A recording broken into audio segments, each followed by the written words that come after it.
गेल्या काही महिन्यांपासून पुण्यामधल्या नवले पुलावर अपघातांची मालिका सुरू आहे आणि त्यामुळे तिथले स्थानिक चांगलेच आक्रमक झालेत। आता सध्या हे स्थानिक इथे आंदोलन करतायत। 13 नोव्हेंबरला पुण्यामधल्या नवले पुलाजवळ भीषण अपघात झाला होता आणि त्यामध्ये 8 निष्पाप नागरिकांचा मृत्यू झाला होता आणि या दुर्घटनेनंतरही काही ठोस अशा उपाययोजना करण्यात आलेल्या नाहीयेत आणि त्यामुळे आता पुण्यातले ग्रामस्थ, तिथले आजूबाजूचे लोक, स्थानिक हे चांगलेच आक्रमक झालेत आणि ते आंदोलन करतात। आपण बघतोय यमराजाच्या वेशभूषेमध्ये एक माणूस आहे आणि त्यासोबतच फलक घेऊन नागरिक इथे आक्रोश आंदोलन करतायत। या संदर्भात अधिक अपडेट देण्यासाठी आपले प्रतिनिधी मिकी घई आपल्या सोबत आहेत। मिकी, आपण बघतोय नवले पुलाचा प्रश्न हा खूप मोठा आहे। अनेकदा या संदर्भात आवाज उठवण्यात आलेत, मात्र ठोस उपाययोजना होते आणि त्यामुळे आता तिथले स्थानिक लोकच चांगले आक्रमक झालेत। अगदी प्रज्ञा, जर आपण बघितलं तर 13 नोव्हेंबर रोजी नवले पुलाजवळ जो गंभीर अपघात झाला होता त्यामध्ये 8 निष्पाप लोकांचा बळी गेलेला होता। त्यामध्ये एक 3 वर्षाची लहान चिमुकलीचा देखील समावेश होता। सातत्याने या रस्त्यावर अपघात होत आहेत। या ठिकाणी तीव्र उतार आहे।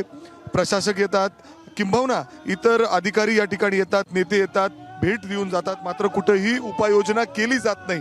आणि आता जी उपाययोजना करण्यात आलेली आहे ती खूप वेगळ्या म्हणजे अर्थात काही फायद्याची नाही असं लोकांचं म्हणणं आहे।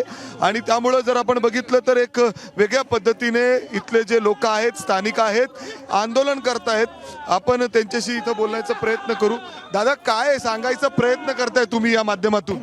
आम्ही प्रशासनाला एकच सांगणं आहे, रस्त्याचे अपघात कमी कसे होतील, उपाय ठोस करून आम्हाला रस्ता चांगला व सुखसोयीयुक्त कसं करता येईल याची मागणी आहे।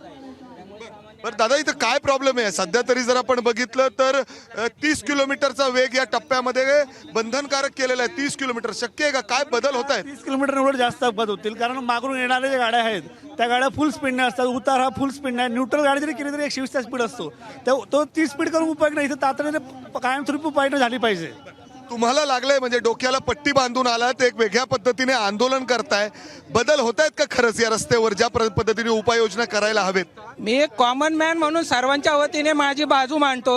या ज्या कागदोपत्री फक्त खेळ केले जातात, प्रत्यक्षात कुठलीही कृती होत नाहीये।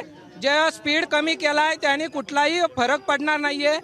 रक्कम 1,000ची 5,000 केली आहे, फक्त उत्पन्न वाढवतायत, मरणारे मारतायत, यांचे ट्रेझरी भरती आहे। आता गडकरी साहेबांकडे लाखो रुपये पडून हे बोलतात, पण ते अर्थात जर आपण बघितलं तर नरे या परिसरातील राहणारे जे लोक आहेत एक वेगळ्या पद्धतीने आंदोलन करतायत। खूप जास्त तीव्र उतार आहे आणि त्यामुळे ज्या पद्धतीने इथं अपघात होत आहेत त्या अपघातांना कोण जबाबदार आहे, का थांबवता येत नाहीत? नक्कीच स्थानिक चांगलेच आक्रमक झालेले आहेत आणि त्यामुळे तात्पुरत्या उपाययोजना नको किंवा कागदोपत्री उपाययोजना नको, तर ठोस उपाययोजना करा अशीच मागणी हे सगळे नागरिक करतात।